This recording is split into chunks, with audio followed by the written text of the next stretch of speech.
I'm here with Peg Ligby, Executive Director of Kids First, and Susan Wiggin, Social Worker and Facilitator for programs at Kids First. Thanks for joining us. Thanks for having us. Thanks for having us. Now we have a special holiday discussion, but just for some of the viewers who might not know still what Kids First is, Peg, do you want to just give a real quick summary of what Kids First is? Sure. Kids First is a private nonprofit agency whose sole mission is to help families through the transition of separation and divorce and help keep the children's needs in the forefront.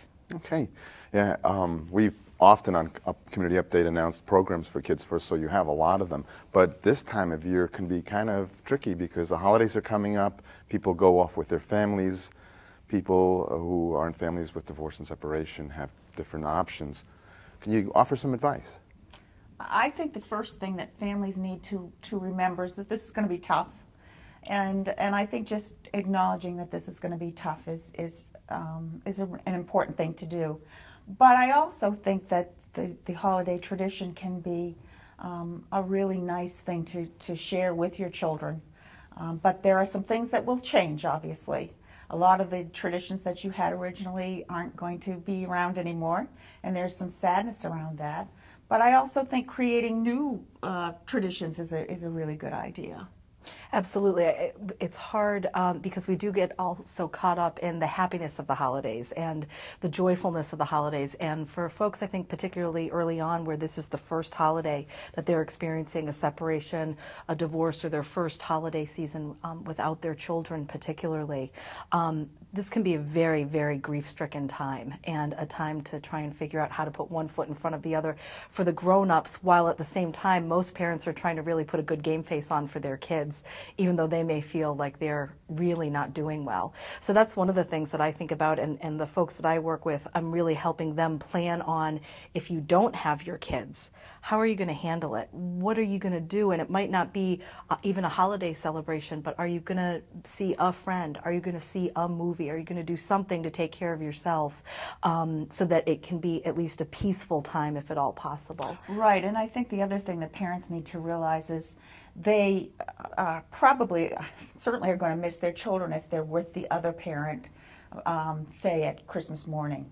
But to say that they'll miss them is fine, but to be really extremely sad and sort of let the children know that it's going to be so lonely without them and they don't know what you're going to do without them is really, really tough on a child. So it's okay to say, I'm going to miss you, and maybe we could have a phone call Christmas morning, but I'm going to go over to Grammy's house, or I'm going to, go to the Bethel Inn or something, to reassure the child that even though they're going to miss them, they're going to be okay. Do you ever have parents that come to you together when they're coming to their first Christmas apart and they really want to be cooperative with one another to make it not that bad of a deal? Sure. And they're open to any suggestions? What do you tell them? Well, I'll let Susan answer this one. Well, the biggest mantra for this and any transitions that are happening, even if folks aren't spending the whole holiday together, is no tension, no conflict. That if you can do that and really be there for the kids and really have it be happy as we all intend for it to be, then definitely do that. If there's tension, if there's conflict, if there's whispering in the kitchen and then sort of faking it when you come out to be with the rest of the family, that's probably a good guideline for we might want to think about not doing it. Because what I'm constantly saying to parents and reminding myself as a parent of divorce is, our kids can see our tiniest cheek muscle twitch, and they know exactly what that means. So we think we're doing a good job sucking it up often, and I talk to kids and they tell me exactly what was going on. So if that's possible, that's wonderful. Sometimes, again, that happens typically either the first holiday season that a family's going through transitions, and ironically enough, sometimes further down the line when the divorce has been final for a good number of years and people have moved on and there are new partnerships, and then the bitterness has and the healing has happened. The bitterness has gone away and the healing has happened, and so it can be sort of a new tradition where new families in an extended way start to come together. Yeah, and I also think a real practical suggestion for parents is to let the children know where they're going to be on certain days and really stick with that. And possibly even put it on the calendar. Kids really like visual things to say, okay, I'm going to be at Dad's house on the 24th, I'm going to be at Mom's house on the 25th, and being very specific and plan. Kids like to know, they don't like surprises.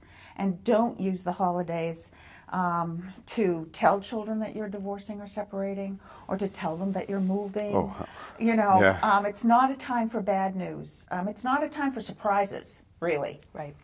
at all. Now, if parents want to get more resources, I'm sure you have plenty of them, where can they go?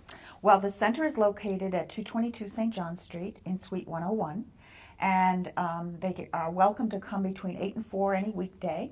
But they also, our website has quite a few tips, and we actually have 10 tips for the holidays.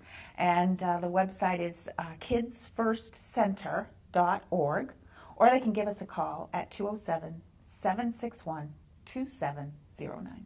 Well, thank you very much. Thank you both for joining us. Thank That's you. helpful information this time of year. Thank you. Thanks for having us. Back to you, Beth.